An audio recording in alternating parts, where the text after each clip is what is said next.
The Brutalist is now out in theaters. It's the frontrunner for Best Picture as of now, so did it live up to the hype? Let's find out.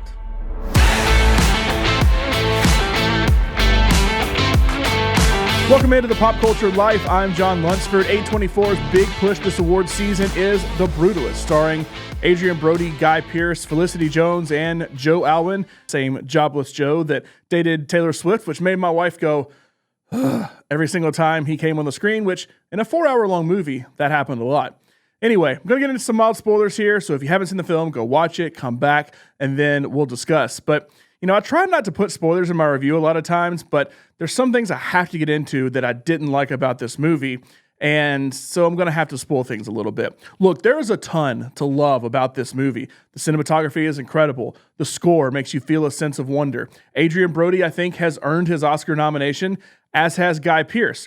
Not 100% on board for Felicity Jones, but I understand the others getting their nomination. And hey, the whole thing is an epic, nearly 4-hour-long movie, and it's all done for under $10 million. It's kind of incredible. But while the first part of the movie was a near masterpiece, I think it started losing momentum as it continued in part two. So for those that don't know, it's about 3 hours and 35 minutes or so, with previews adding about 20 minutes if you're going to see it in theaters, plus an intermission that I assume won't be on the home release. It does turn into a 4-hour affair when you go see it in theaters. There's a prologue, there's a part one, a part two, and an epilogue. And in between part one and part two, there's an intermission for 15 minutes. First off, I don't like the intermission, honestly. I understand why it's there. It's a long run time. It gives you a break to set up the story for Elizabeth and Sophia to show up. It all gives you time to soak it in about what a great first half you had just seen. And of course, you can go to the bathroom, which I did. However, we continue to see 200+ minute movies without an intermission. Just see Killers of the Flower Moon just last year. Sure, your butt gets sore with no intermission, but no momentum is lost when you don't have an intermission there.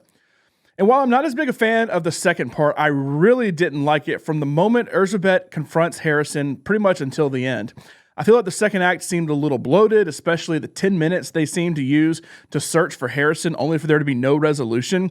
It's hard to have a concept of time with the movie, so I'm not sure how exactly long that search was, but, I feel like that specific scene would have been better with oh man, he's disappeared, and then just kind of leave it up to the imagination. Instead, you spend 10 minutes searching for somebody and still leave it up to the imagination, whether he killed himself, whether he just disappeared. They never find him, so you never really know what happens after a long search. It's stuff like that that kind of drags this out and makes you a little upset that, this movie could have maybe been 3 hours instead of a little over 3.5 hours instead of, it just makes it seem kind of bloated.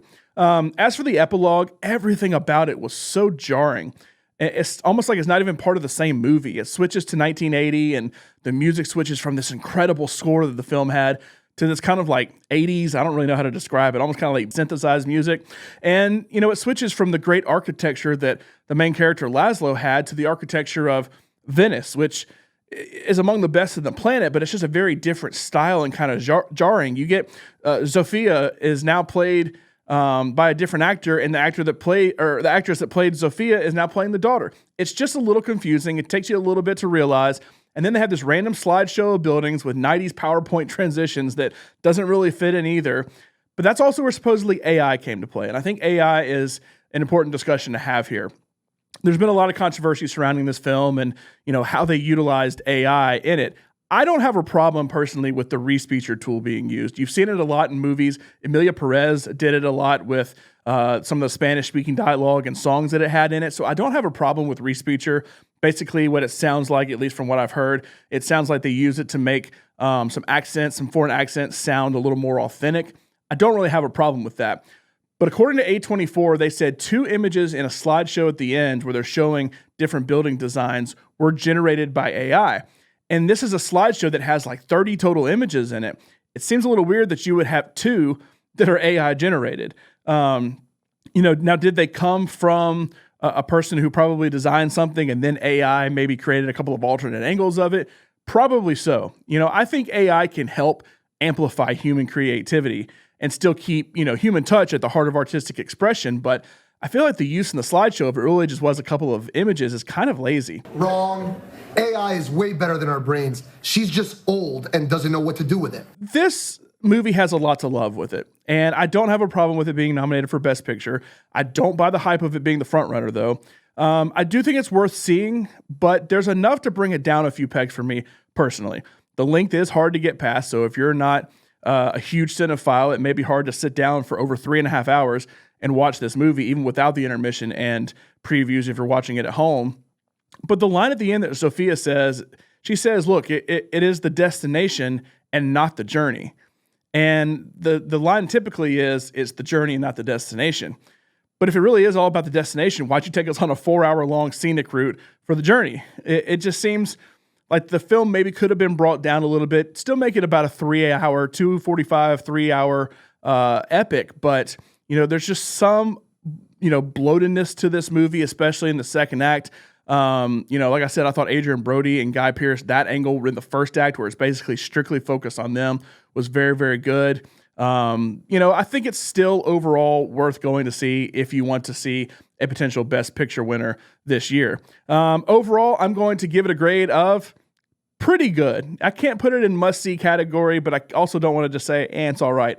There's a lot of love that's been put into this movie. Like I said, for under $10 million, it's really, really impressive. So I do recommend going to see it, but there are some things that I don't really like about it. It's not going to be my pick for Best Picture. It's not in my top 10. But I do think overall it's worth going to see. What did you think about The Brutalist? Let us know in the comments. Let us know on social media at Pop Culture Life. Make sure to like this video and subscribe to the channel for more great movie reviews.